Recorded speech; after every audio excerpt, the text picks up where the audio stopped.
Kini paling dicari, keberadaan Ibtu Rudiana dibongkar tetangga. Dulu rajin bersosialisasi dengan tetangga, kini Ibtu Rudiana jadi orang yang tertutup sejak kasus kematian Vina viral.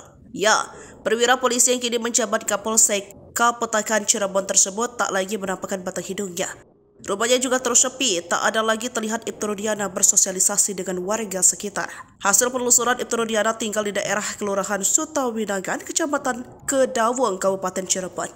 Pantauan tribunnews.bogor.com, rumah Ibtu Rudiana berpagar coklat dengan list putih. Namun sayang, beberapa kali diketuk tak ada satu orang pun yang keluar dari rumah Ibtu Rudiana. Ya betul, itu rumahnya, kata tetangganya. Menurut tetangga, sejak kasus Vina Cirebon heboh, Ibtu Rudiana sudah tak pernah terlihat lagi.